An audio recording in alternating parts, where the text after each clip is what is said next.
দুইটা মাছের পেটের ভিতরে ইউনূস আলাইহিস সালাতু ওয়াস সালাম, দুইটা অন্ধকারের ভিতরে, পানির আর একটা অন্ধকার। এই সাগরের নিচে মালিকের জিকির করে, মালিকের জিকির করে। আল্লাহ কয় আমার ইউনূসকে আমি ফিরাইয়া দিলাম। মাছের পেটের ভিতরে এমন ব্যথা সৃষ্টি করছে। আল্লাহ রাব্বুল আলামিন ওই নিনুয়া নামক শহরে একজন নবী পাঠাইলেন, পয়গম্বর পাঠাইলেন, তাদেরকে হেদায়েতের রাস্তা দেখায়া দেওয়ার জন্য। যেই নবীকে পাঠাইছেন ওনার নাম হলো ইউনূস আলাইহিস সালাতু ওয়াস সালাম।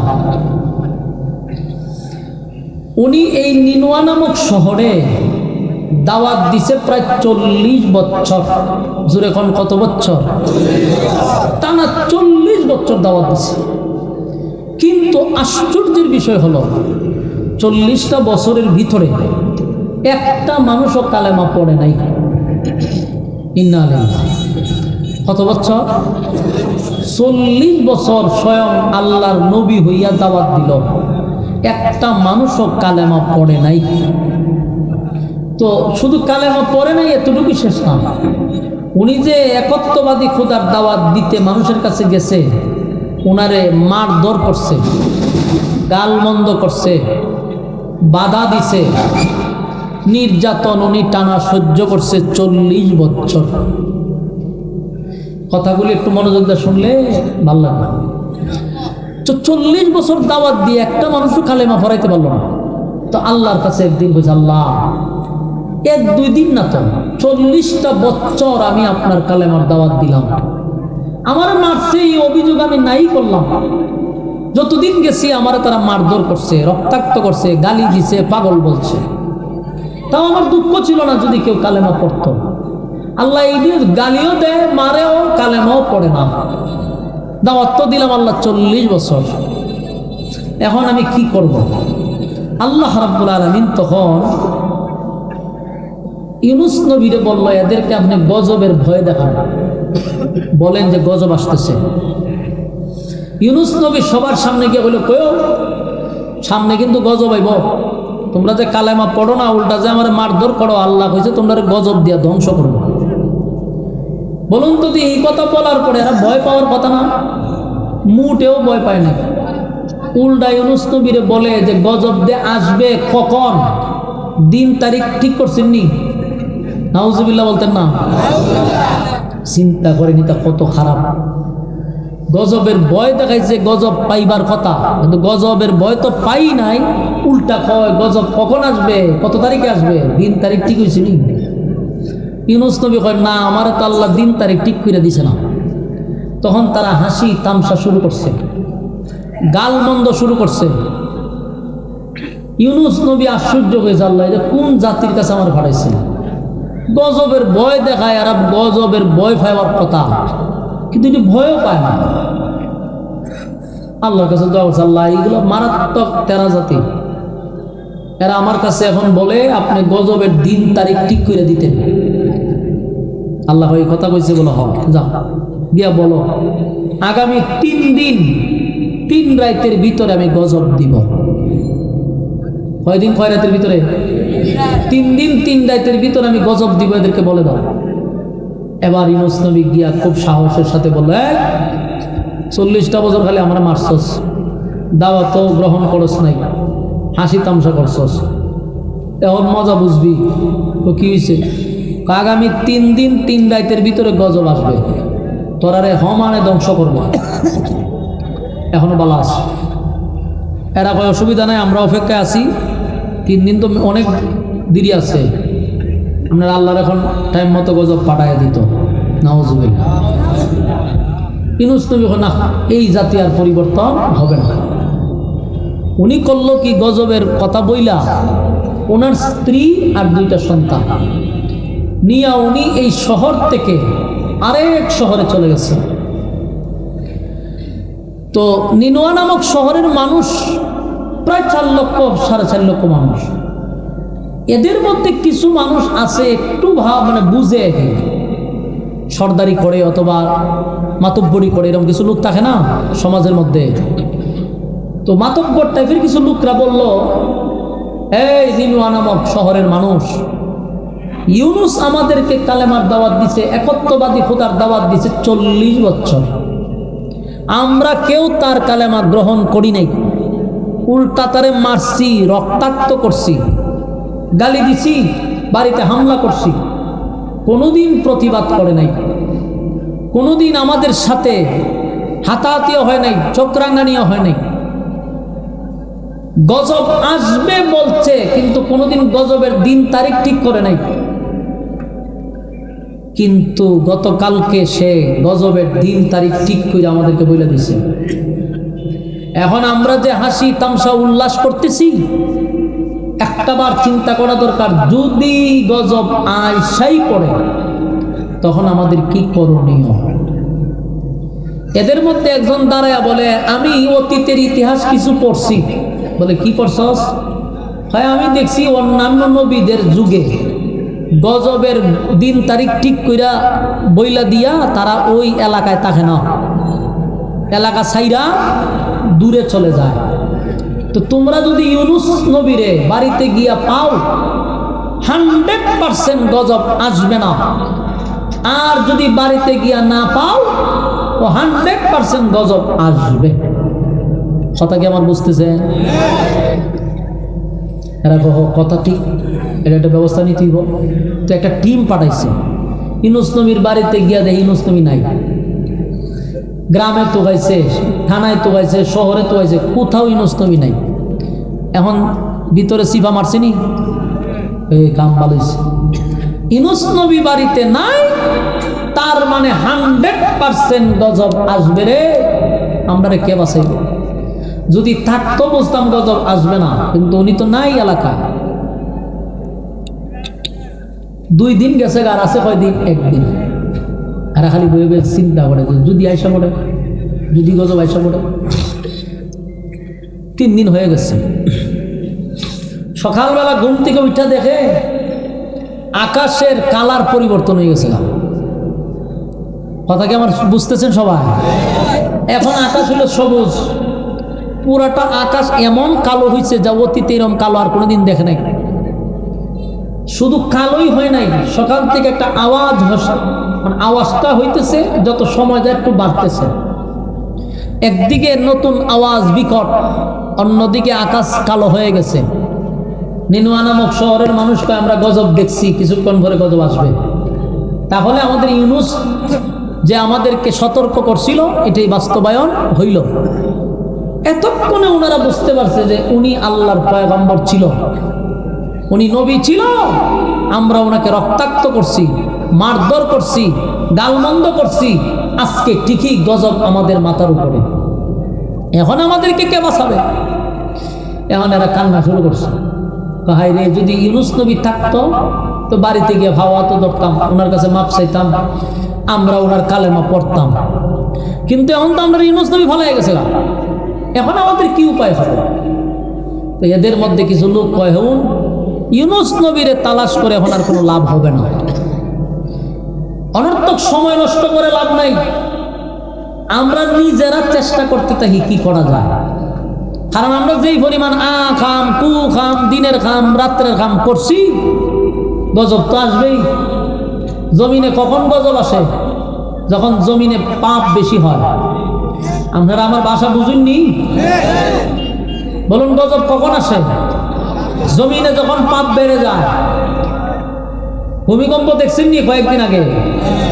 আপনার এলাকাতে হয়েছে? সারা বাংলাদেশ হয়েছে। ঢাকাতে 3 বার হয়েছে একদিনে। কিসের লক্ষণ? কিয়ামতের আগে ছোট ছোট আল্লাহ ভূমিকম্প দিবে, ছোট ছোট গজব দিবে। এই গজবে অনেক মানুষ মারা যাবে। কারণ এই গজব আমাদের নিজের হাতের বানানো কামাই, আমরা নিজেরা টাইম আনছি গজব। ঢাকা শহরে জেনা বেবিচার এমন কোনো দিন নাই, এমন কোনো রাত নাই, গিয়া দেখেন সব জায়গায় জেনা বেবিচারে 6 লাভ হয়ে গেছে। আল্লাহ গজব দিত না তো কি করত? গজব দিবে। যখনই গজব আসে বুঝবেন এটা আমাদের, আর কোনোদিন তারা পাপে লিপ্ত হবে না, মানুষের উপর জুলুম করবে না, মানুষের হক নষ্ট করবে না, গালি দিবে না, জেনা বেবিচার করবে না, আমি আল্লাহ সিদ্ধান্ত নিছি গজব আমি উঠায় আনিব, গজব উঠায় আনিব। মানুষ যখন কান্না শুরু করে দিল, হঠাৎ করে তাকায়া দেখে আওয়াজটা কমে গেছে, আকাশটা কালো ছিল, আস্তে আস্তে পরিষ্কার হওয়া শুরু হয়েছে। সুবহান। তার মানে তারা গজব দেখছে, গজব দেখছে, গজব দেখছে, গজব দেখছে, কিন্তু তওবার কারণে, আল্লাহর কাছে মাপ চাওয়ার কারণে, ঈমান আনার কারণে গজব মালিক উঠায়া নিছে, গজব উঠায়া নিয়ে গেছে। এখন তারা নিজেরাও বুঝতে পারছে আমাদের কালেমা আমাদের মালিক গ্রহণ করছে। তাই তো আমাদের উপর থেকে আল্লাহ গজব উঠায়া নিছে। রে যদি গজব উঠায়া না নিত তাহলে বুঝতাম আমাদের কালেমা আল্লাহ কবুল করে নাই। আকাশ পরিষ্কার হয়ে গেছে, বিকট আওয়াজ বন্ধ হয়ে গেছে, সব মানুষ স্বাভাবিক হয়ে গেছে। কিন্তু ঘটনা হইল ইউনুস নবী তো আছে আরেক শহরে। ইউনুস নবী কি শহরে না আরেক শহরে? তখনকার যুগে তো মোবাইলও ছিল না, খবরও যাইতে পারলো না। ইউনুস নবী জানে না যে তার শহরের মানুষ কালেমা পড়ে ঈমান আনছে। ইউনুস নবী জানে না যে আল্লাহ গজব দেয় নাই। ইউনুস নবীর ধারণা এতক্ষণে পুরা নিনুয়া নামক শহরটার আল্লাহ ধ্বংস করে দিছে। নিনুয়া নামক শহরের কোনো মানুষ আর বেঁচে নাই। এটা উনি অন্য শহরে এই জিনিসটা ভাবতে ছিল যে সব এতক্ষণে ধ্বংস হয়ে গেছে।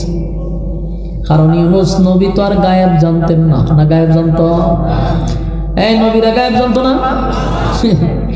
আপনারা এখন জানেন, আর আমরা দেশের অনেকে ফিররা বলে গায়েব জানে। ইউনুস নবী যদি গায়েব জানতো, নবীরা যদি গায়েব জানতো, তাহলে ইউনুস নবী আছে আরেক শহরে। ঘটনা ঘটার কথা নিনুয়া নামক শহরে, ঘটনা ঘটে নাই। এই খবর তো ইউনুস নবী জানার কথা, কিন্তু উনি জানেন না। উনি ধারণা নিছে শহর শেষ। তো 2-3 দিন চলে যাওয়ার পরে নিনুয়া নামক শহরের একজন লোক ওই ইউনুস নবী যেই শহরে আছে এই শহরে গেছে। ইউনুস নবীর চেহারাটা ডাইকা তারা ডাক দিয়া বলল, তুমি কোথার থেকে আসছো? নিনুয়া নামক শহর থেকে আসছো। ইউনুস নবী আশ্চর্য গেছে, ও কেন? এই শহর তো ধ্বংস হয়ে গেছে, এই শহর তো শেষ। আপনারা কে বুঝছে? আমি খালি শহর থেকে আসলাম, শহর আগের মতই আছে, কোনো সমস্যা নেই। কিন্তু উনি কথা বলে নাই যে দেশের মানুষ সব কালেমা পড়ছে, এই কথা বলে নাই। ইউনুস নবী কথা শোনার পরে উনি আশ্চর্য হয়ে গেছে। ঘটনাটা কি? আল্লাহ আমার নিজে কইল দিন তারিখ ঠিক করে দিল গজব আসবে, এতক্ষণে ধ্বংস হয়ে যাওয়ার কথা। কিন্তু এই লোক বলতেছে শহর ধ্বংস হয় নাই, আগের মতোই আছে। তাহলে আমি তো দিন তারিখের দিয়ে আসলাম, গজব দিয়ে আসলো না। আর আমি যদি এখন এই শহরে যাই, আমার তারা বাইরে মেরে নিবে। কারণ যেই জাতির গজবের কথা বললেই আমার মারছে, এরা বিশ্বাস করতো না। আর আমি এখন 3 তারিখ দিয়ে আসার পরেও যেহেতু গজব আসে নাই, তাহলে এই শহরে গেলে আমার নিরাপদ নাই, আমার মেরে নিবে। ওনার ধারণা এটা ঠিক ছিল, কারণ উনি তো আর জানে না যে এরা কালেমা পড়ছে। আমার কথা কি বুঝুন আপনারা? এরা কি জানে যে কালেমা পড়ছে? উনি ইউনুস নবী জানে না। তবে ইউনুস নবীর ধারণাটাও ঠিক, কারণ যদি গজব না আসতো আর এরা কালেমা না পড়তো, ইউনুস নবীর এরা মাইরা ফেলাইতো। হয়তো তুমি যে আমাদের এতদিন খালি ভয় দেখাইছো, দিন তারিখ ঠিক করছো, গজব আইলো না কেন? ইউনুস নবী না, সর্বনাশ, এই জাতির কাছে আমি আর যাব না। যেই জাতির 40 বছর দাওয়াত দিতে গিয়ে মার খাইলাম, গজবের ভয় দেখাইলাম, গজব আসবে আসবে ভয় দেখাইলাম, শেষ পর্যন্ত গজবের দিন তারিখ ঠিক করে দিলাম, গজব আল্লাহ দিল না, এদেরকে ধ্বংস করলো না। এখন যদি তাদের মাঝে আমি যাই, আমার মাইরা ফলাইব, এতে কোনো সন্দেহ নাই। তাই ইউনুস নবী সিদ্ধান্ত নিছে এই শহরে আর যাবে না। না, আমি আর যাব না। যাবে না, এটা পুরো সিদ্ধান্ত। কি করবে? আমি শহর ছাইরা, মোট কথাই দেশ ছাইরা আমি বিদেশ চলে যাব। বলুন তো দেখি, সিদ্ধান্তটা কি আল্লাহ তাআলার না ওনার ব্যক্তিগত? এই সিদ্ধান্তটা ব্যক্তিগত, ব্যক্তিগত সিদ্ধান্ত। আল্লাহ হয় ওয়াজান্নুন মাসওয়ালা إذ ذهب مغاضبا فظن أن لن نقدر عليه ফানাদা ফিজ যুলুমাত। আল্লাহ বলেন মাছওয়ালা মনে করছে তারে আমি পাকড়াও করব না, কিন্তু আমার রব মাছওয়ালাকে পাকড়াও করবে। ইউনূস নবী মনে করছে আল্লাহ আমারে ধরবে না, জিজ্ঞাসা করবে না, আমি দেশটা ছেড়ে বিদেশ চলে যাই, এই জাতির কাছে আমি আর যাব না। এটা ওনার ব্যক্তিগত সিদ্ধান্ত, আল্লাহর সিদ্ধান্ত না। এখনো জিব্রাইল ওনার কাছে আসে নাই, কোনো বার্তা পৌঁছায় নাই, কিন্তু এর ভিতরে উনি সিদ্ধান্ত নিয়ে নিছে। আল্লাহ মাছওয়ালায় মনে করছে তারা আমি ছেড়ে দিব।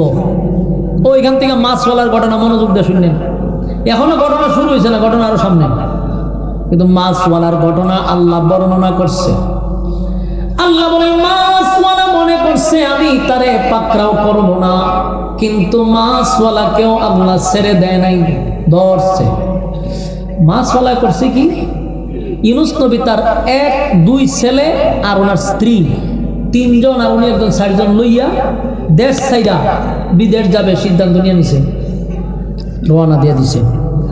যেই রওনা দিয়ে দিল, কিছু দূর যাওয়ার পরে মরুভূমি পার হওয়ার পরেই কিছু লোকেরা ওনারে ঘেরাও করছে, ঘেরাও করে বলেছে, ঘেরাও করে বলতেছে যে আপনার বিবিটাকে আমাদেরকে দিয়ে দেন, আপনি চলে যান, বাচ্চা কাচ্চা নিয়ে চলে যান, কিন্তু এই মহিলা এই রাস্তা দিয়ে যেতে পারবে না, এটা আমাদের সর্দারের নির্দেশ। ওনার বিবির আটকায় দিছে। ওনার বিবিও বলছে যে স্বামী আপনি চলে যান, আমাকে আপনি আল্লাহর জিম্মায় ছেড়ে দেন। বলুন কার জিম্মায়? ইউনূস নবী দেখলো যে যতই চেষ্টা করি আর আমার বিবিকে আমার কাছে দিবে না, বিবি রাইখ্যা উনি চলে গেছে। বলুন পাকড়াও শুরু হয়েছে নি? কথা হয় না। মাছওয়ালা কি মনে করছে পাকড়াও করবে না, মাছওয়ালা মনে করছে আমি তারে পাকড়াও করব না, কিন্তু আমি তারে পাকড়াও শুরু করছি। এই মাছওয়ালারে ছেড়ে দেয় নেই, ব্যক্তিগত সিদ্ধান্ত নিয়া দেশ চাইরা এবার বিদেশ যাওয়ার সিদ্ধান্ত নিছে। বিবির আটকাই দিছে মাছ রাস্তায়, মাছ রাস্তায় বিবির আটকাই দিছে। এবার ওনার 2 সন্তান লইয়া আবার রওনা দিছে। তো বিদেশ যাইবার আগে সাগরের পাড়ে যাওয়ার আগে একটা নদী আছে, এই নদীটা আমার একটা বিরক্ত লাগতেছে, সাউন্ড হরনটা দিয়ে দিছে একবার এখানে মাথার সামনে, ডাবলিং হয় বারবার, আমি কি করি আমি নিজে বুঝি না। ইউনূস পয়গম্বর উনি যখন সামনে আরো যাওয়া শুরু করছে, সাগরের পাড়ে যাওয়ার আগে আপনার কাছে বিরক্ত লাগে না হুজুর? আমি সুন্দর মতো বলেছি ডাবলিং হয়। আচ্ছা আপনারা বুঝেননি হয়তো হয়েছে, আমার বিরক্ত লাগলো, অসুবিধা নেই। ইউনূস নবী সাগরের পাড়ে যাওয়ার আগে একটা নদী আছে, এই নদীটা পার হইয়া এরপরে গিয়া উনি সাগরে যাইতে হইব। ওখানে যাত্রীবাহী জাহাজ আছে, যাত্রীরা উড়ায় জাহাজ আছে। তৎকালীন সময়ে জাহাজ ছিল কিন্তু ইঞ্জিলা ছিল না। এখন তো প্রযুক্তির যুগ না, তখন ইঞ্জিল ছিল না। এই সাগরের পাড়ে যে জাহাজ ছিল এগুলা বাতাসের মধ্যে যে কিতা কইটারে ফাল কইনি, আপনারা ফাল কইন ও এগুলা দিয়া যাইতে হয়। ইউনূস নবী একটা নদী ক্রস করে তারপরে সাগরের পাড়ে গিয়ে সাগরে উঠবে। এই নদীতে বেশি পানি নাই, ধরেন না হাঁটু পানি, পানিতে কোনো স্রোত নাই। উনি চিন্তা করলো আমার একটা ছেলেরে পাড়ে রাখে আর একটা ছেলেরে ওই পার রাখে আবার এখানে নিয়ে যাবো। উনি ছোট ছেলেটারে কুলে নিয়ে সাগরে নামছে, নদীতে, নদী পার হতে হবে। নদীতে নামার পরে যেই নদীটা ছিল মরা নদীর মতো, কোনো স্রোত নাই, পানি বেশি নাই, যেই ইউনূস নবী নদীতে নামছে নদীর মধ্যে পানির স্রোত বাড়ছে। বলুন পানির স্রোত বাড়ছে না পাকড়াও করছে? وَذَنُّونَ إِذْ ذَهَبَ مُغَاضِبًا فَظَنَّ أَن لَّن نَّقْدِرَ عَلَيْهِ فَنَادَىٰ فِي الظُّلُمَاتِ। মনে করছে তারে পাকড়াও করব না, তারে ধরব না, কিন্তু নদীটার মধ্যে নামছে, এটার মধ্যে পানির স্রোত আসিল না, পানিও আসিল না, কিন্তু যেই মাত্র নামছে পানির স্রোত বাড়ছে, এমন বাড়ছে যে উনি দাঁড়ায় থাকার মতো কোনো সুযোগ নেই। ভাই এটা একটু কমান, এগুলো কমান। আমি এত শান্তির অভাব না, এত নিশ্চিন্তা ঘুমাই দিছে। এখান থেকে একটা বিরক্তি লাগতেছে, আওয়াজটা ডাইরেক্ট দিয়ে দিছে। আমরা সেটিংই বোঝে না কিসের এটা স্বরলিপি আছে, এরা নাম দিয়ে চলতেছে। বসেন বাইরে না, কখনো মাছওয়ালার ঘটনা গেছি না, খুব বিরক্ত লাগতেছে আওয়াজটা আমার কাছে, ডাবলিং হয়। এখন আসুন, এই নদীতে পানি নাই, স্রোত নাই, যেই মাত্র নামছে পানির স্রোত বাড়ছে, ওনার সন্তানটারে উনি ধৈর্যে রাখবে এই ক্ষমতাও নাই। এত স্রোত বাড়ছে, টাইনা সন্তানরে নিয়ে যাচ্ছে। এক পর্যায়ে ইউনূস নবীর হাত থেকে তার ছোট সন্তানটা ছুটে গেছে। ইন্না লিল্লাহি ওয়া ইন্না ইলাইহি রাজিউন, ছুটে গেছে। বলুন তো দেখি, আপনার সন্তানটা যদি নদীর মাঝখানে আপনার হাত থেকে ছুটতে চলে যায়, বাবা হিসাবে কেমন লাগবো? ভালো লাগবো আপনারা না? আপনারা আওয়াজে বোঝা যায়, কয়েকবার ছেড়ে দিচ্ছেন, শ্রোতার লক্ষণে বোঝা যায়। আল্লাহ কয় মাছওয়ালার আমি কি করছি? পাকড়াও করছি। যেই নদীতে পানি নাই, স্রোত নাই, হঠাৎ করে পানি কোথার থেকে আসলো, স্রোত কোথার থেকে আসলো, বোঝা গেল এটা স্রোত না, এটা আল্লাহর পাকড়াও, ধরে লেছে আল্লাহ। আপনি আল্লাহর অনুমতি ছাড়া, বিনা সিদ্ধান্তে, ব্যক্তিগত সিদ্ধান্ত লইয়া উনি দেশ ছাইরা বিদেশ যাওয়ার সিদ্ধান্ত নিচ্ছে। আল্লাহ কয় নদীতে যেমনি নামছে পানির স্রোত বেড়ে গেছে, পানির স্রোতের কারণে ছোট বাচ্চাটারে আটকায় রাখতে পারলো না, নিয়ে গেছে। এখন কি করব? হারের ভাই চাইছে যে নদীর পাড়ে বড় ছেলেটা না দাঁড়া রয়েছে, তাকায়া দেখে হেটারে বাঘে লিয়ে দৌড় মারছে। কিসে নিছে? বাঘে নিয়ে দৌড় মারছে। ইউনূস নবী বুঝা লাইছে যে আসলে এগুলো কোনো ঘটনা না, এটা আমার আল্লাহ ধরে নিছে, আমারে ধরছে। কারণ আমি আমার মালিকের সিদ্ধান্ত ছাড়া কাজ করলাম, মালিক পছন্দ করে না। বিবিরেও আটকাইছে, সন্তানটিরও আটকাইছে। কথা কি বুঝতেছেন? আওয়াজ কি শোনা যায়? হ্যাঁ, আওয়াজ পাইতেছেন নি? আওয়াজ দেন না কেন আপনারা? বলুন, ধরছেনি?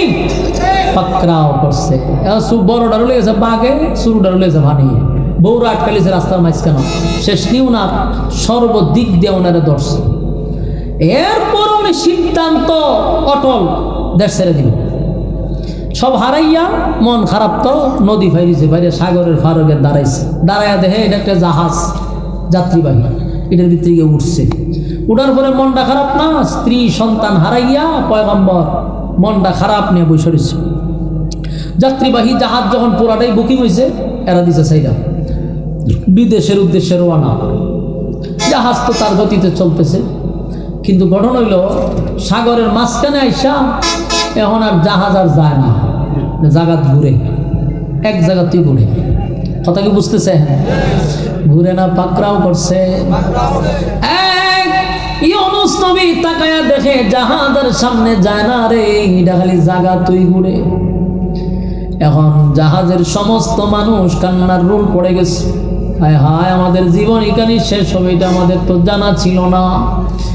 আর যারা জাহাজের নাবিক তারাও বলতেছে কত রাস্তা দিয়া যায় আর আয়, কোনোদিন এমন অবস্থা আমরাও দেখি নাই, কি হয়ে গেল? ঘটনাটা কি হইল? জাহাজ তো সামনে দেন, জাগাতি ঘুরে, জাগাতি ঘুরে। এখন চিল্লাচিল্লি যখন শুরু করছে, সবাই বসছে। দেখেন, আমি একটা জিনিস আশ্চর্য সেই জায়গাতে এসা, আল্লাহ এদেরকে কি পরিমাণ মেধা দিছে দেখেন।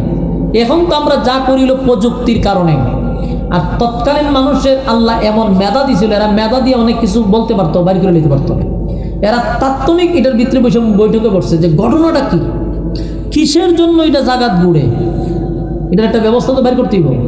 এরা তো গায়ে ঘটনা তো একটা পাইছি, বলে কি বলে, নিশ্চিত এই জাহাজের ভিতরে কোনো গোলাম মালিকের অর্ডার ছাড়াইছে। আপনার এলাকার যদি সুবহানাল্লাহ তাহে তুলে হইতে পারে। আচ্ছা, আপনারা এটি কোন সময় পান? কোনো ঠাড়া উড়া করলে, কেউ মারা গেলে, আমি জানি না তো, ওই তো পারে। কারণ আমরা যেখানে কইবারি কেন খন না তুলে বোঝা গেল অন্য জায়গা লাগান নাকি। সুবহানাল্লাহ, কি আজীব অবস্থা হচ্ছে। এর মাথা দেখছেন নি, বাইর করলো কেমনে? হয় নিশ্চিত কোনো গোলাম তার মালিকের অর্ডার ছাড়া এখানে উঠছে, এই জন্য জাহাজের সামনে যায় না, খালি জায়গা ঘুরে বাইর করে লিখছেন। সুবহানাল্লাহ, কি ঘটনা বাইর করলো কেমন? ইউনুস নবী তো মনে মনে বুঝে গেছে রে, এই গোলাম তো আমি তো সেই বাগরা গোলাম, ভাগ্যাইছি আমি মালিকের অর্ডার ছাড়া আসছি। ইউনুস নবী এখন এরা সিদ্ধান্ত নিছে কি জানেন, নৌকার মানুষ হয় এখানে কে আছো গোলাম যে মালিকের অর্ডার ছাড়া ভাগ্যে আসছো, তুমি নিজে নিজে স্বীকার করার নাইলে আমরা দইরা ইট আল্লাহ ফেলাই দেবো। ইউনুস নবী হাত তুলছে, অন্য করে ফালানির কোনো দরকার নাই, আমি সেই গোলাম যে মালিকের অর্ডার ছাড়া আসছি। যেই তারা এই কথা বলছে সবাই মিল্লা ইউনুস নবীর দিকে তাকায় আছে, এক দৃষ্টিতে তাকায় আছে, ডাইনে বামে তাকায় না।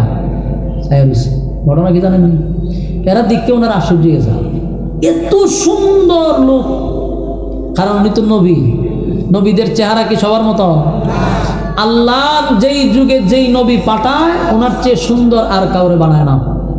সুবহানাল্লাহ থাকলে হইতে পারে, ওইখানে সুবহানাল্লাহ আছে, কইেন মাঝে মাঝে কইেন। তেমন আপনি চিন্তা করেন, ওনার চেহারা তো সুন্দর, সুন্দর চেহারা, বডি সুন্দর, দেহ সুন্দর, বানাইছে তো নবী হিসাবে। এরা সবাই তাকায় কয় আস্তা বলে এটি কি তখন আপনি এরকম সুন্দর মানুষকে আর গোলাম হয়? এরা যেই গোলাম ভাবতেছে, ইউনুস নবী আবার এই গোলাম ভাবতেছে না। এরা ভাবছে যে কোনো বাড়িতে কাজ করতে কোনো গোলাম, এটা মালিকের অর্ডার ছাড়া আয়া জাহাজে উঠছে, কিন্তু ওনার চেহারার মধ্যে তো গোলামের কোনো চাপ নাই, এবং এই পুরা জাহাজের মধ্যে সবচেয়ে সুদর্শন চেহারা হলো ওনার। এরা কয় সর্বনাশ, এমন সুন্দর সুরতের মানুষরে যদি আমরা ভুল ক্রমে ইডাল দিয়ে ফালাই দিই সাগর, জাহাজ তো এখন ঘুরে উপর দিয়া, উনারে ফালাইলে এটা নিচেটা করবো। আমরা এই ভুল করতে রাজি না, এই ভুল করতে আমরা রাজি না। চিন্তা করেন ওখানে এরা কি করবো। ইউনুস নবী বারবার হইতেছে, দেখো তোমরা ভুল করতেছো, আমি ঠিকই আছে, আমি গোলাম। না না না, সর্বনাশ, এরম সুন্দর চেহারার লোক গোলাম হয় কেমনে? না না না না, সর্বনাশ, এটা হয় না। আপনি ভালো মানুষ, আপনার মতো একটা ব্যক্তির জন্য ভালাই দেই, তাহলে আমরা আর অস্তিত্ব থাকবে না। ভুল এমনি একটা হইছে, আর একটা হইবে। এরা আর ইউনুস নবীর কথা শুনে না, এরা তালাশ করতেছে যে আর কোন গোলাম আছে, কিন্তু গোলাম তো হয় না। শেষে একটা সিদ্ধান্ত নিছে। সিদ্ধান্ত কি জানেন? যে সবার নাম লিস্ট করো, জাহাজের যত যাত্রী আছে সবার নাম লেখো, এই নাম দিয়ে আমরা লটারি দিব, লটারিতে যার নাম উঠবো এরা হাতে পাবো দুইরা ইডাল ফেলাই দেবে, তাহলে জাহাজ ঘুরবে। সিদ্ধান্ত নিছে। আবার ঘোষণা দিছে, যার নাম লটারিতে উঠবে সে নিজের এই বিষয়টা মাইনা নিতে হইব, কারণ তোমার কপালের দোষ, কিছু করার নাই। তুমিও মাইনা নিতে হবে যে হয় এটা আমার কপালের দোষ, একজনের লেগে তো আমরা সবাই মরতে পারি না, তো যার নাম উঠবো রেডি হয়ে যাবো গা, ইডাল নামে ফেলাই দিল। মানুষের ভিতরে একটা আতঙ্ক শুরু হয়েছে, যায় হাই রে খান নাম উঠবো রে, আর খেয়ে মাছের খাবার হইব, এই চিন্তায় মানুষ হায় উল্লাস শুরু করে দিছে। তো এরা লটারি লয়ে বসছে, বইজন লটারি টান দিছে, প্রথম নাম হয়েছে ইউনুস নবীর নাম। এরা সবাই একজনের ভাই একজনের ছায় হয়, ঘটনা কিনা উজুরে বাঁচাইতাম যায়, উজুরের নাম দেয় পড়ে। তখন কয় না, এটা ভুলে আছে, এই নাম আওয়ার কথা না, উনি গোলামও না, আর এই নাম আওয়ারও কথা না, ভুল হয়েছে। আবার মার, লটারি আবার দিচ্ছে, কিন্তু আবারও ইউনুস নবীর নাম হয়েছে। এরপরও কয় ভুল হয়েছে, আবার মার। 3 বার দিছে ইউনুস নবীর নাম, 3 বার 4 বার, এমন কি বলা হয়েছে 9 বার পর্যন্ত দিছে নাম, একটু ইউনুস নবীর নামে 9 বার গিয়ে এরা থামছে। থাইমা কয় বহু চেষ্টা করছি আপনারা বাঁচাইবার, কিন্তু আর বাঁচাইতে পারলাম না। এই শেষবার দিতেছি 10 বার, যদি উঠে তা আপনি রেডি, তখন আমরা ভালো জমা করে 10 বার যখন উঠছে না, হুজুর আল্লাহর রাস্তায় মাফ করে দিন, কিতা করবেন, আমরা বহুত চেষ্টা করছিলাম যে আপনারা বাঁচাইবার, আমরা যে অপরাধী এটা এখন বুঝতে পারছি। এত হুজুরের হাত পাওয়া ধরছে, দইরা ইডাল দিয়া ফালাই দিছে সাগরে। ইউনুস নবীর কই ফেলাইছে? সাগরে ফালাই দিছে। সাগরের পানিতে পড়বার আগেই বড় এক মাছ আইয়া ইউনুস নবীরে গিলা ফেলাইছে। যেই মাছে গিলছে ওই মাছরে আবার আরেক মাছে গিলা লাইছে। ইন্না লিল্লাহ। কয় মাছের পেটের ভিতরে? 2 মাছের পেটের ভিতরে চলে গেল ইউনুস পয়গম্বর। وَظَنُّونَ إِذْ ذَهَبَ مُغَاضِبًا فَظَنَّ أَن لَّن نَّقْدِرَ عَلَيْهِ فَنَادَى فِي الظُّلُمَاتِ أَن لَّا إِلَٰهَ إِلَّا أَنتَ সুবহানাকা ইন্নী কুনতু মিনাজ জালিমিন। এই আইলো মাছওয়ালার ঘটনা। আল্লাহ কয় মাছওয়ালা মনে করছে আমি তারে পাকড়াও করব না, কিন্তু আমি মাছওয়ালারে পাকড়াও করছি ব্যক্তিগত সিদ্ধান্তে। দেশ ছাইরা বিদেশ যাবে, আল্লাহ ওনারে ধরছে। আর মাছওয়ালা যখন ফেডের ভিতরে গেছে মাছে, আল্লাহ আবার এখানে একটা ঘোষণা দিছে, মাছ ফেডের ভিতরে নিছত ভালো কথা, হজম করতাম তিনা। সুবহানাল্লাহ। আমার ইউনুস মাছের পেটের ভিতরে গেল, কিন্তু তাকে হজম করার কোনো ক্ষমতা আমি মাছের দেই নাই। মাছের পেটের ভিতরে যাওয়ার সাথে সাথে ইউনুস নবীও বসে থাকে নাই, উনিও বুঝতে পারছে আমার মালিক আমারে পাকড়াও করছে, আমার মালিক আমারে ধরে লেছে। মাছের পেটের ভিতরে ইউনুস নবী চলে গেছে। ইউনুস নবীর সাথে সাথে সাথে সাথে মালিকের শরণাপন্ন হয়ে গেছে। মাছের পেটের ভিতরে যাওয়ার সাথে সাথে উনি বসে রয়েছে না, সাথে সাথেই বলতে লাগলো লা ইলাহা পরেন ইল্লা আনতা সুবহানাকা ইন্নী কুনতু মিনাজ জালিমিন। লা ইলাহা ইল্লা আনতা সুবহানাকা ইন্নী কুনতু মিনাজ জালিমিন। লা ইলাহা ইল্লা আনতা সুবহানাকা ইন্নী কুনতু মিনাজ জালিমিন। একদিন দুই দিন নয়, পড়তেই লাগলো। যেই মাত্র মাছের পেটের ভিতরে গেছে, সাথে সাথে ইউনুস নবী কার শরণাপন্ন হয়েছে? আল্লাহর কাছে শরণাপন্ন হয়ে গেল। ইউনুস পয়গম্বর সাথে সাথে বলতে লাগলো, আল্লাহ আপনি ছাড়া কোনো মাবুদ নাই, কোনো ইলাহ নাই, আপনি পবিত্র, আমি জালেমদের অন্তর্ভুক্ত হয়ে গেছি। আল্লাহ আমি অন্যায় করছি, আমি অপরাধ করছি, আপনি ছাড়া কোনো মাবুদ নাই। আর এই কঠিন মুসিবত থেকে পৃথিবীর কেউ আমারে বাঁচাইতে পারবে না।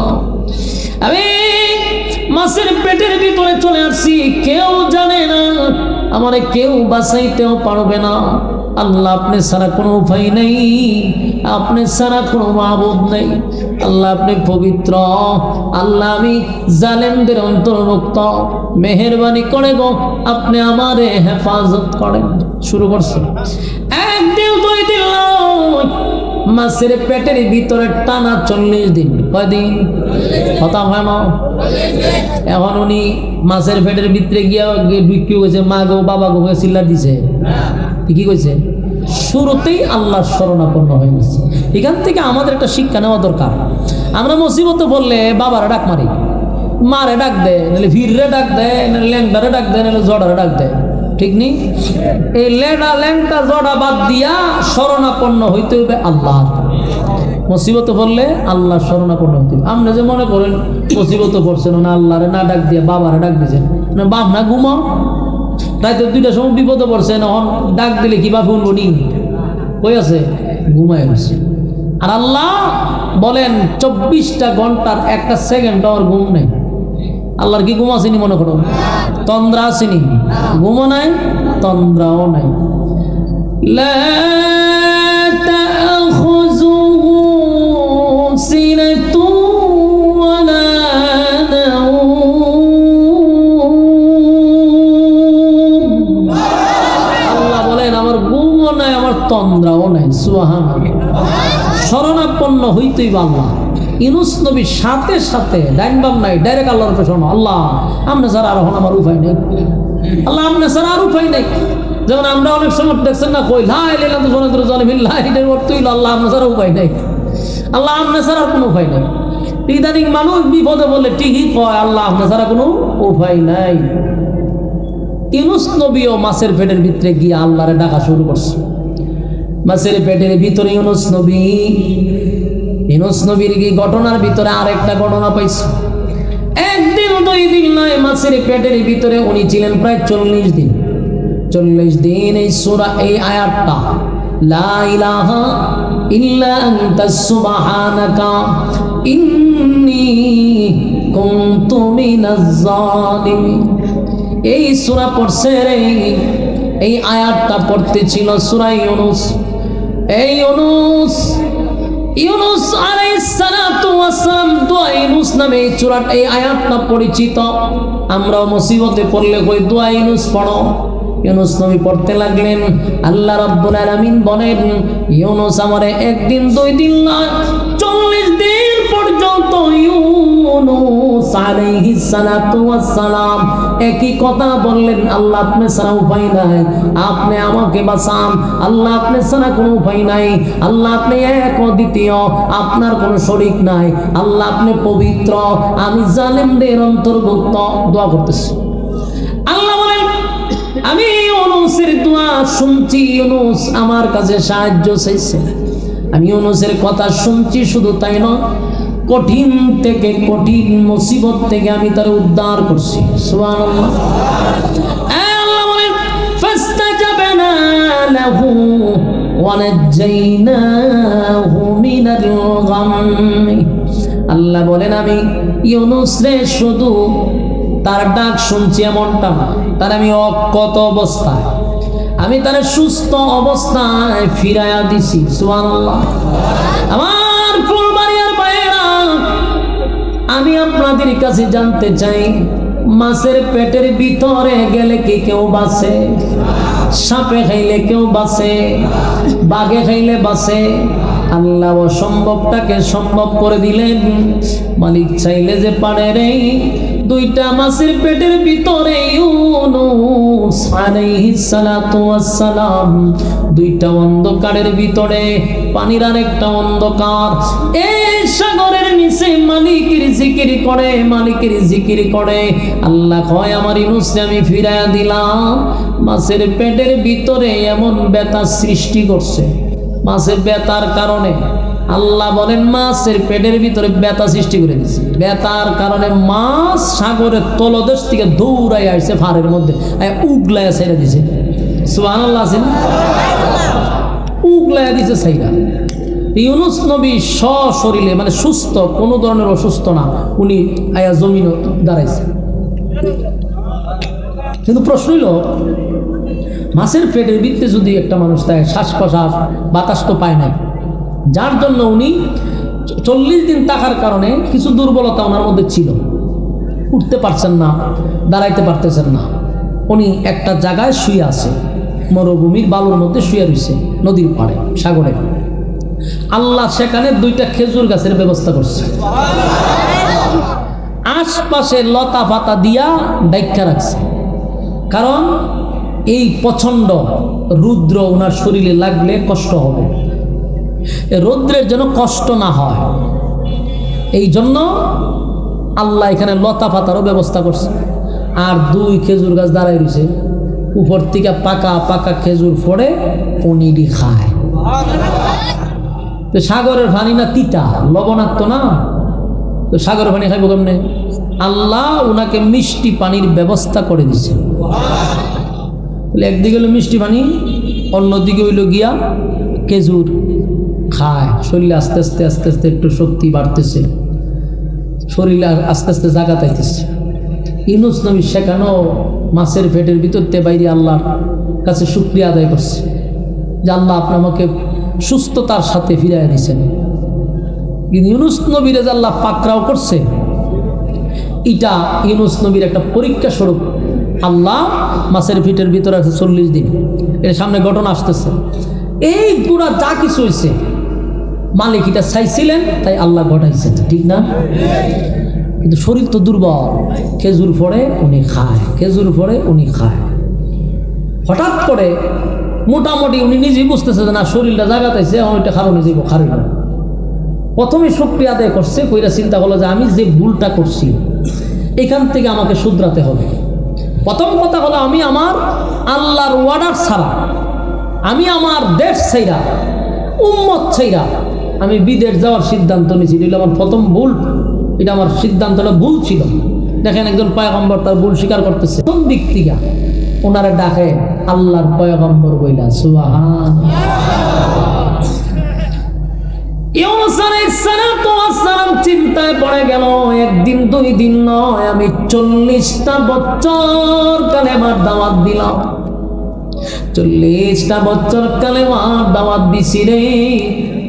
আমি 40 বছর কালেমার দাওয়াত দিতে গিয়ে মার খাইলাম, রক্তাক্ত হইলাম, কিন্তু আমারে কেউ কোনোদিন আল্লাহর পয়গম্বর বইলা ডাক দিছে না। আজকে পিছন দিক দিয়া কে আমারে আল্লাহর পয়গম্বর বইলা ডাক দেয়। আশ্চর্য হয়ে গেল। আশ্চর্য হওয়ারই কথা, কারণ ইউনূস নবী উনি 40 বছরে ওনারে কেউ আল্লাহর নবী বইলা ডাক দেয় না। তাকায়া দেখে একজন মাছওয়ালা ব্যক্তি চাষ করে, মাছ ধরে বাজারে বিক্রি করে, এটাই তার কাজ। এমন একটা ব্যক্তি ডাক দেয়া, হুজুর বেয়াদবি মাফ করবেন, আপনি আল্লাহর একজন পয়গম্বর। সুবহানাল্লাহ। ইউনূস নবীর চোখ দিয়ে পানি চলে আসছে। 40টা বছর কালেমার দাওয়াত দিলাম রে, কেউ আমারে নবী বইলা ডাক দিল না, আমার আল্লাহর পয়গম্বর বলে ডাক দিল না।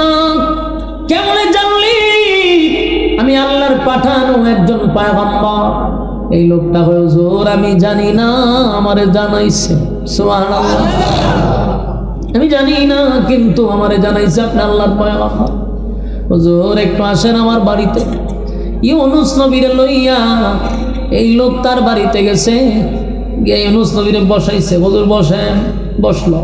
কিছুক্ষণ পরে তাকায়া দেখে ওই মাছওয়ালার সাথে ওনার যে ছোট বাচ্চাটা নদীর পানিতে স্রোতে নিয়ে গেছিল, এটার সামনে না খারাপ করছে। সুবহানাল্লাহ। আসেনি? আচ্ছা কোন তো দেখি, হারানো জিনিস যদি আপনি ফিরা পান কেমন লাগতো? আবার নিজের সন্তান হারায় গেছে, আশা ছাইরা দিয়েছেন যে মরে গেছে, এখন যদি সন্তান আবার আপনার সামনে আসে, বাবা কি নিজেরা কন্ট্রোল করতে পারবো? ইউনূস আলাইহিস সালাম সন্তানের দিকে তাকাইয়া আশ্চর্য হইয়া বলে, এটা আমার কলিজার টুকরা ছোট সন্তান, কোথায় পাইলি রে? হুজুর আমি পাই নাই, আমার কাছে একজন দিয়া গেছে।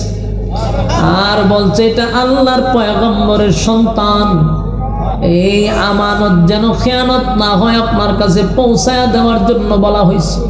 হুজুর আজকে 40-50 দিন ধরে আমি আপনার খুঁজে খুঁজে খুঁজে সাগরের পাড়ে হাঁটি, চতুর্দিকে আপনারে তালাশ করি, কত জায়গায় যাই, কিন্তু আপনার সন্ধান পাই না। আজকে আমি আপনার দেখেই বুঝতে পারছি আপনি আল্লাহর পয়গম্বর। বাবা তার সন্তানকে জড়ায়া ধরছে, জড়ায়া ধরে কান্না শুরু করছে আর বলে, মালিক আপনি আমার কলিজার টুকরা সন্তানটা ফিরাইয়া দিলেন।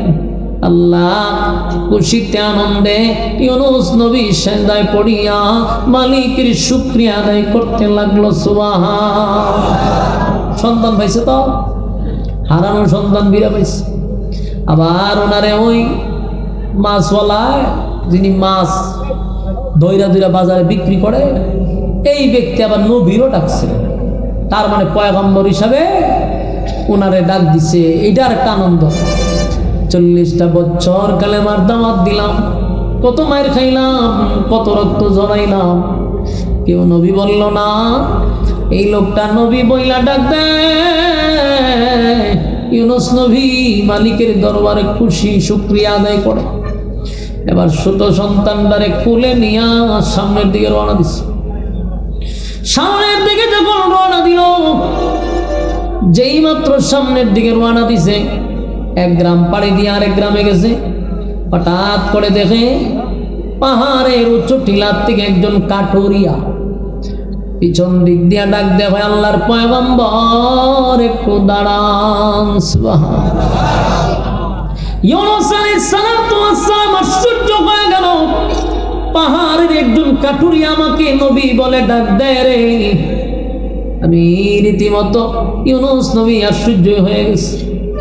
যারা আমার জীবনে নবী বলে নাই, যে এলাকায় দাওয়াত দিলাম, যে শহরে আমি থাকলাম দাওয়াত দিলাম, মাইর খাইলাম, কেউ কালেমা পড়লো না, আর এত দূরের মানুষ আমার নবী বইলা ডাক দেয়। এক কাঠুরিয়া কিভাবে বুঝলাম আমি যে আল্লাহর পয়গম্বর? বলে আপনার ছেলেটারে কুলে দিকে বুঝতে পারছি, কারণ এই যে ছেলেটারে কুলে রাখছেন এটার একটা কপি আছে আমার কাছে, সুবহানাল্লাহ, ডুপ্লিকেট একটা আছে। এবার কাটরিয়ার বাড়িতে নিয়ে গেছে, গিয়া দেখে ইউনুস নবীর বড় ছেলেটা দাঁড়ায় আছে। সুবহানাল্লাহ। এই যে ছেলেটাকে বাগিয়ে নিয়ে গেল, সেই ছেলেটা ওই কাটরিয়ার বাড়িতে। ইউনুস নবী খুশিতে আনন্দে সেজদায় পড়ে কান্দে আর বলে, মালিক, আমার হারানো সন্তান আপনি ফিরে দিলেন। মূলত এদেরকে বাগেও নেয় নাই, পানিও নেয় নাই, আল্লাহ তার ফেরেশতা দিয়া ইউনুস নবীর কাছ থেকে আড়াল করে দিছে। ওই যে পাকড়াও করছে, বহু নবীদেরকে আল্লাহ পরীক্ষা করছে। যদি আপনি নিজেকে ইমানদার দাবি করেন, ঠিক নবী রাসূলদেরকে আল্লাহ পরীক্ষা করেছে, যাদের কোনো গুনাহ ছিল না। নবীরা মাসুম, নবীরা কি? তারপর তাদের উপরে আল্লাহ পরীক্ষা চালাইছে। আর আমি আর আপনি নিজের ইমানদার দাবি করি, মনে করছি আমাদের উপরে পরীক্ষা আসবে না। কি কখন পরীক্ষা আসবে না? পরীক্ষা আসবে, অলরেডি পরীক্ষা এসে পড়ছে, অলরেডি কি পরীক্ষা আসছে। এমন হযরত ইউনুস পয়গম্বর, উনি চিন্তায় পড়ে গেল, দুই সন্তান, একটারে নিল ভানিয়ে বাসাইয়া, আর একটারে নিল বাগে দৌড়াইয়া, দুটোটা আমার কাছে আসলো কেন? কিভাবে? বলে এটা আল্লাহ ঘটাইছে। বলুন আল্লাহ ঘটাইছে। ইউনুস পয়গম্বর আল্লাহর কুদরতি পায়ে সেজদায় করে কান্না শুরু করছে। কারণ দুইটা সন্তান হারাইয়া তো উনি একবার নিঃস্ব, এখন দুই সন্তান ফেরত পাইছে, খুশি না বেজা? ইউনুস আলাইহিস সালাম চিন্তা করল, আমার মালিক আমার সন্তান ফিরাইয়া দিছে, আমার বাপ হিসাবে খুশি না বেজা? দুই সন্তানরে কাঁধে লইয়া বাবা হাঁটতে হাঁটতে ওই নিনুয়া নামক শহরে যাইব, পুরা প্ল্যান নিছে। রাস্তার মধ্যে গিয়া আবার কিছু যুবকরা ওনার আটকাইছে, আটকা, হুজুর আমরা আপনি মাফ করুন, আর আমরা লোক একটু সামনে চলুন। ঘটনা ভিতরে এটা তো আমার বউর আটকাইছিল, তোরা আমার সামনে এসে করে কয় না, আপনি আমরা একটু বাসা। গেল সামনে, গিয়া দেখে উনার বিবি এক জায়গায় বসা। উনার বিবি বলতেছে, স্বামী আপনি আমাদের যেরকম রেখে গেছিলেন আমি এরকমই আছি, কোনো খেয়ানত হয় নাই। সুবহানাল্লাহ। ঘটনাটা কি? বলো, ঘটনা হইল যেই বকাডেগুলা ওনার বিবিরে নিয়ে আসছে, যার কাছে নিয়ে আসছে হইল ওই এলাকার সবচেয়ে বড় লুচ্চা কোম্পানির সদস্য। কি কোম্পানি? লুচ্চা কোম্পানির সদস্য। বলতে এই এলাকাতে যত মহিলা যায়, এই এর কাছ থেকে কেউ বাঁচতে পারে না। তো পয়গম্বরের বউ তো লই আইছে উড়াইয়া, আইনা হন এ যখন গেছে দর্ত, এর হাত গেছে ফেরালাইছে শুয়া। ফেরালাইছে শুয়ে দিছে। তখন চিল্লি শুরু করছে যে আমার শেষবারের মতো মাফ করে দেন, আমি ভুল করছি, অন্যায় করছি। এই চিল্লাইছে 2-3 দিন। উনি দোয়া করছে, আবার আল্লাহ হাত বালা করে দিচ্ছে। তো হে কদিন চলছে, কিন্তু যে লুচ্ছাছে কিছুদিন পরে গেছে আবার দর্ত, আল্লাহ আবার দিছে ফেরালাইছে শুয়া। এখন আবার চিল্লায় যে আর করতাম না, এই শেষ, কান্নাকাটি শুরু করছে। আবার দোয়া করছে, তে হের হাত আবার বাড়িছে। আবার 15-20 দিন পরে হে যায় আবার ধরতো। এখন হাত দুটাও গেছে ফেরালাইছে। এখন ওনার বিবি কয় যে তুই এইভাবেই থাক, তুই যতদিন এইভাবে থাকবি আমি ততদিন সেইভাবে থাকুন, এইভাবেই থাক, তুই ভালোই থাক। দুই হাত ফেরালাইছে বলিছে। ওই যে দিন ইউনুস নবী আইছে, এদিন হয় যে আমার লাগে একটু দোয়া করেন, আমার 8টা জন ভালোই জায়গা, আর জীবনে লুচ্চামিও করতাম না, আর আমি আপনার কাছে হাত ধরে কালেমা করে ইমান আনবো। সুবহানাল্লাহ। দোয়া করছে, এর হাত ভালোইছে, কালেমা করে ইমান আনছে। সুবহানাল্লাহ। তাহলে 2 সন্তান ফিরত পাইছিনি? কথা হয় না? সন্তান 2টা ফিরত পাইছে, আবার বিবিও ফিরত পাই। বলুন তো দেখি এখন কেমন খুশি? সুবহানাল্লাহ। হ্যাঁ, খুশি না বেজা? হারানো জিনিস ফিরত পাইছে, সন্তান পাইল, কলিজার টুকরা 2 জন ফিরত, স্ত্রীটারে হারাইছিল সেটাও পাইল ফিরত। এর ভিত্তিতে যে কত ঘটনা ঘটে গেছে, এটি আর স্ত্রী সন্তান এখনো বলে নাই। ঘটনা তো চলতি আছে। এখন স্ত্রী এবং সন্তান নিয়ে রওনা দিছে, ওই নিনুয়া নামক শহরে যাইব। ওনার ধারণ হইল গিয়ে আবার কালেমার দাওয়াত দেওয়া শুরু করবো, ঠিক না? ইউনুস আলাইহিস সালাম সিদ্ধান্ত নিল, আমি এখন গিয়া তাদেরকে আবার কালেমার দাওয়াত দিব, যেখান থেকে ভুল করছিলাম সেখান থেকে আবার শুধরাব। নিনুয়া নামক শহরে ওনার স্ত্রী এবং সন্তান লইয়া যেই মাত্র উনি শহরের ভিতরে ঢুকে গেছে রে, চতুর্দিক দিয়া মানুষ ওনাকে যখন চিৎকার শুরু করছে, তাকায়া দেখো আমাদের নবী আমাদের কাছে ফিরত আসছে। সুবহানাল্লাহ। নিনুয়া নামক শহরের মানুষ চিৎকার দিয়া বলেন, তাকা দেখ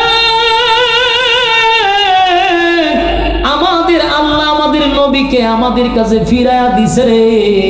মানুষ কান্না শুরু করছে ইউনুস নবীরে পাইয়া, এত খুশি এত খুশি এত খুশি। ইউনুস নবীও দেখে অবাক হয়ে গেল, যেই জাতি আমার বিরুদ্ধে দাঁড়াইতো, যেই জাতি আমারে নির্মমভাবে নির্যাতন করত, আমারে মারধর করত, সেই জাতি আজকে আমার কাছে আইসা আমারে পাওয়ার পরে তারা আনন্দে লাফাইতেছিল। ইউনুস নবী কয় ঘটনা কি? বলে ঘটনা হলো আপনি যে গজবের দিন তারিখ দিছিলেন, ওই তারিখ মতো গজব আমরা দেখছি। দেখার পরে আল্লাহর কুদরতি পায়ে সেজদায় করে কান্না শুরু করছি। আমরা আমাদের অতীতের সমস্ত গুনার জন্য লজ্জিত। আমরা মালিকের কাছে মাপ চাইছি, আল্লাহ আমাদেরকে মাফ করে দেন। আল্লাহ মাফ করে দিছে।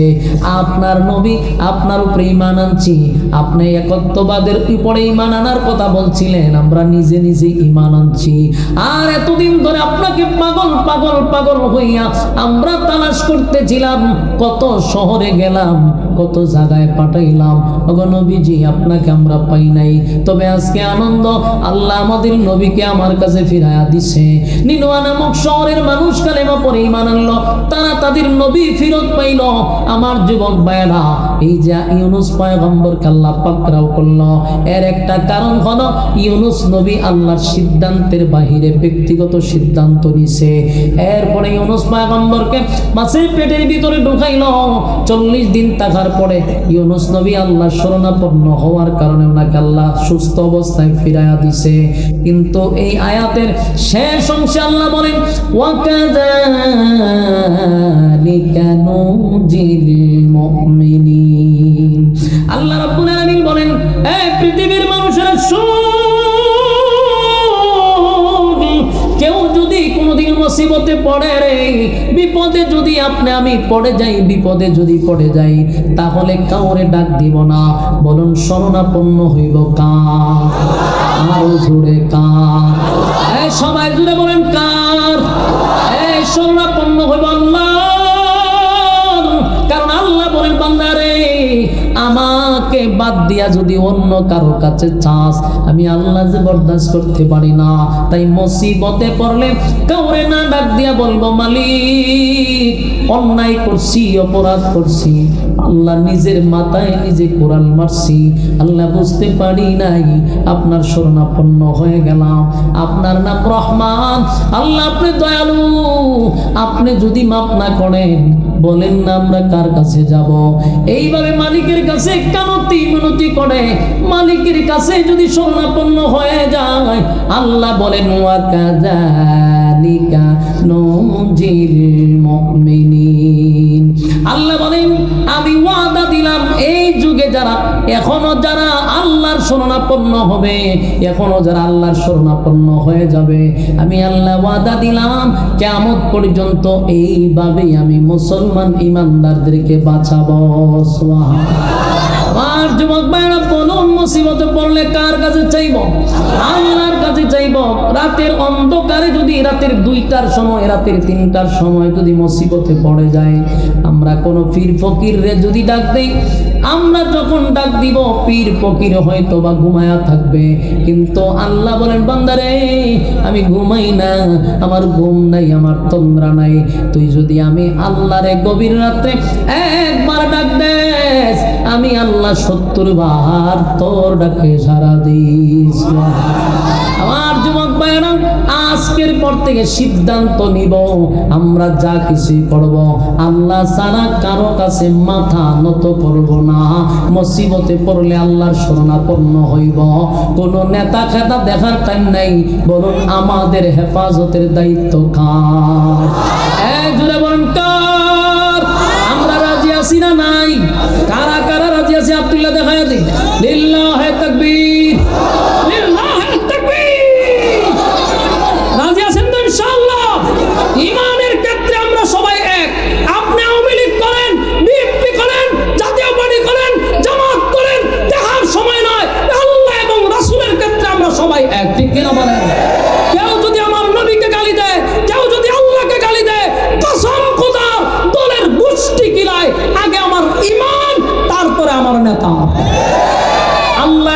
রাসূলের ক্ষেত্রে কোনো আপোষ চলবে না। এটা আমাদের ইমানি দায়িত্ব। তাই প্রত্যেকটা জায়গায় আপনাদেরকে সচেতন করতেছি। কসম খুদার ভাই, সব নাস্তিকরা যদি এক হইতে পারে, আমরা সব মুসলমানরা কেন এক হইতে পারবো না? কথা বল না কেন? সব নাস্তিক এক হয়ে গেছে, আমরা মুসলমানরা একটা প্ল্যাটফর্মে আসতে হবে। আমরা এটা দাবি চাই বর্তমান সরকারের কাছেও। 16 বছর আমরা বিচার পাই নাই, এখনো দাবি চাই আগামীতে যদি আল্লাহ এবং নবীকে নিয়ে কে গালি দেয়, সর্বোচ্চ শাস্তি হবে তার মৃত্যুদণ্ড। ঠিক কিনা বলেন? আল্লাহ সবাইকে বুঝার, মানার, আমল করার তৌফিক দান করুন। সকলে বলে আমিন।